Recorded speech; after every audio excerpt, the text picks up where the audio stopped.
लिहून घेतली तर ती खरी महाराजांना दिलेली आदरांजली ठरेल. मिरवणुकींसाठी उत्सवांसाठी महाराजांनी कधीच जन्म घेतला नव्हता, कधीच नाही.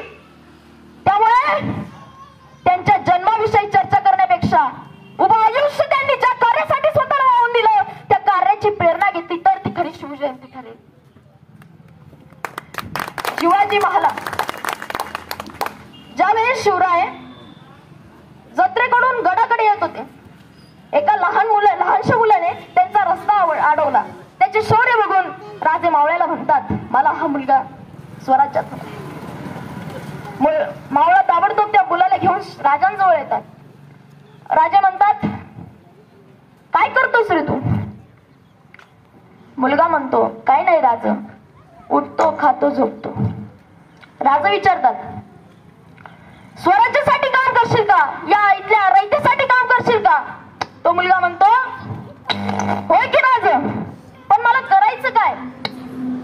त्यावर शिवराय म्हणतात, काय नाही, उठायचं खायचं झोपायचं, जो आडवा आला त्याला मात्र आडवा करायचं. आणि तोच मुलगा पुढे जाऊन संभाजी कावजी होतो. एकदा शिवाजी महाराज शिवरायांकडे येतात. त्यांना म्हणतात, राजा जीवा महाला, राजा जीवा महाला. राजा म्हणतात, काय करतोस रे तू? जीवा महाला म्हणतात, राजा मी दानपट्टा चालवतो आणि समधी म्हणतात माझ्यासारखा दानपट्टा कोणी बी चालवत नाही या मावळ्यात. शिवराय म्हणतात, स्वराज्यासाठी काम करशील काय, रयतेसाठी काम करशील? जीवा म्हणतात, होय की राजा, आजपासून हा जीवा तुमचा, आजपासून हा राजा जीवा स्वराज्याचा, जिजाऊंचा. शिवराय म्हणतात, अरे थांब थांब थांब, पुढे जर तुझ्या जीवाचं काही बरं वाईट झालं तर? तुझ्या जीवाचं काही बरं वाईट झालं तर? जीवा महाला म्हणतात, अहो हे पाणी सोडलं की माझ्या संसारावरती, अहो हे पाणी सोडलं की माझ्या बायका पोरांवरती. आजपासून हा जीवा फक्त आणि फक्त शिवरायांचा, आजपासून हा जीवा फक्त आणि फक्त स्वराज्याचा.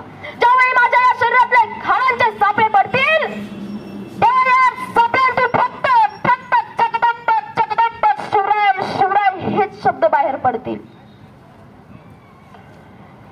तानाजी मालुसरेंनी रायबाचं लग्न काढलं होतं. तानाजी येतात, शिवरायांकडे येतात आमंत्रण घेऊन. शिवरायांना म्हणतात, राजे रायबाचं लग्न काढलं बरं का, जोपर्यंत तुम्ही त्याच्या डोक्यावर अक्षता टाकीत नाही तोपर्यंत काय लग्न लागायचं नाही बघा. शिवराय म्हणतात, नाही रे तानाजी, आम्हाला नाही जमणार, कोंढाण्याची मोहीम काढलेली. तानाजी काय बोलतो, काय राजा, हा ताना इथं जिद्द असताना तुम्ही मोहिमावर जायचं? शिवराय म्हणतात, नाही रे, तुझ्या रायबाचं लग्न आहे म्हणून आम्ही चाललोय.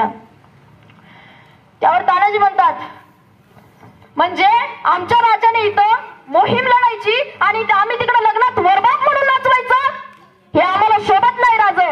त्यावर जिजाऊ म्हणतात, अरे तान्हा, तुझ्या रायबाचं लग्न आहे रे. त्यावर तानाजी म्हणतात, नाही आऊसाहेब, हे कोंढाण्याचं पान मीच उचलणार. आधी लग्न कोंढाण्याचे मग रायबाचे.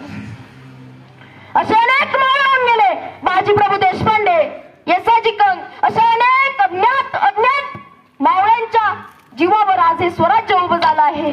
ते स्वराज्य टिकून राहिलं आहे. विजयसारखी तलवार चालून गेला, निघाल्या छातीने हिंदुस्थान हलवून गेला. वाघनख्यांनी अफजल खानाचा कोथळा पाळून गेला. मूठभर सैनिक घेऊन हजारो सरदारांना नमून गेला. स्वर्गात ज्याला देवांनी झुकून मुजरा केला ना, तसा मर्द मराठा माझा शिवबा होऊन गेला. आणि शेवटी तो काळा दिवस आला ज्या दिवशी एक राजा जो रयतेसाठी जगला, एक योद्धा जो अन्याय विरुद्ध लढला, एक नेता जो लोकहितासाठी जगला, एक असामान्य माणूस ज्याने गुलामीला करून स्वराज्याला जन्म दिला, रयतेचा वाली, रयतेचा राजा. 3 एप्रिल 1680 रोजी या सह्याद्रीला, या रयतेला, या प्रजेला, या माता भगिनींना आणि या स्वराज्याला पोरग करून निघून गेला. राजा कायमचा गेला, राजा कायमचा गेला. शिवचरित्रातून आज आपण तो पैलू बघितला. की जिजाऊंनी ज्याप्रमाणे शिवरायांचे मनाचे सामर्थ्य ओळखण्यासाठी त्यांना प्रवृत्त केले, तसेच आपणही आपल्या मुलांना त्यांचे मनाचे सामर्थ्य ओळखण्यासाठी त्यांना प्रवृत्त केले पाहिजे. वाघाची चाल, गरुडाची नजर, स्त्रियांचा आदर, शत्रूंचे मंतर, हेच सवे एका मावळ्याचे वर्तन, हेच छत्रपती शिवाजी महाराजांची शिकवण. आजच्या या कार्यक्रमाचे सर्व आयोजक,